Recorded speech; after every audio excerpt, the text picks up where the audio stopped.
Hi, I'm Mary Zilba, and I'm taking a little tour of behind the scenes at the Calgary Stampede. We are with Mark Sutherland. He's a chuck wagon driver. Tell me what brought you to becoming a chuck wagon driver. Well, chuckwagon racing has been in my family for a number of years. My dad's a competitor. My uncle's a competitor, and of course now my son is trying to get into the business. It's not a family business, but it's something that's a lot easier to get into if your family's in it.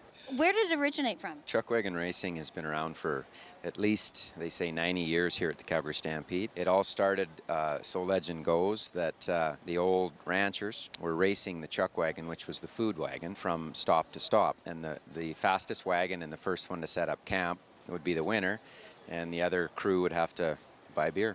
What kind of horses are these? They're all thoroughbred racehorses. They come from the tracks all over North America.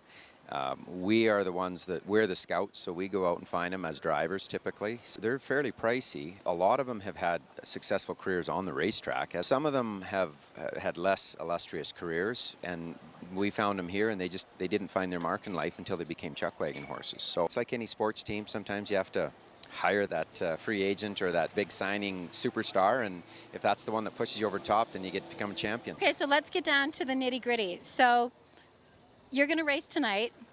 How many horses pull your wagon, and how heavy is the wagon? Okay, well, we race all 10 nights of the Calgary Stampede. So I'm racing again tonight, and I'm using 4 horses. They're in pairs, 2 and 2, and they pull me in the chuck wagon, and the minimum weight is 1,325 pounds. It's not just you that's out there. You've got other people out there with you. Explain who they are. Yeah, each heat there are 4 chuck wagon drivers with their respective outfits. So I'll race against 3 other chuck wagon drivers tonight, and I will have 2 outriders who are part of my team. They're mounted on a horse, and they essentially have to help me. It's a mock setup of a camp, so we throw a thing in the back that's called a stove. It's just a collapsible rubber barrel for safety, but it's the old cook stove. That's where the cook stove went. The other outrider is going to hold the front horses so that, because we have to start at a standstill. So he'll stand up there and hold the horses so that nothing goes awry and I get a good clean start.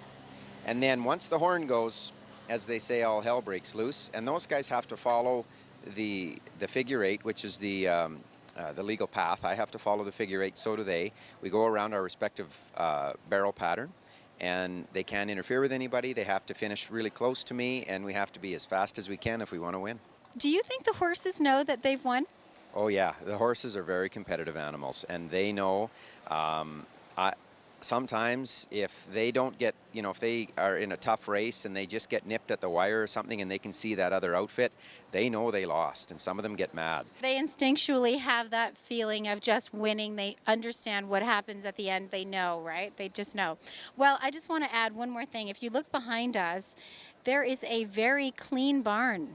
Do you know why that barn is clean? I'm going to tell you why. In fact, I'm going to let Mark tell you why. Mark, go ahead.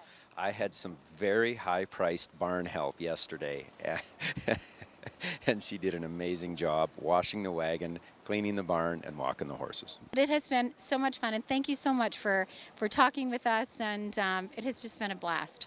Well, thank you very much.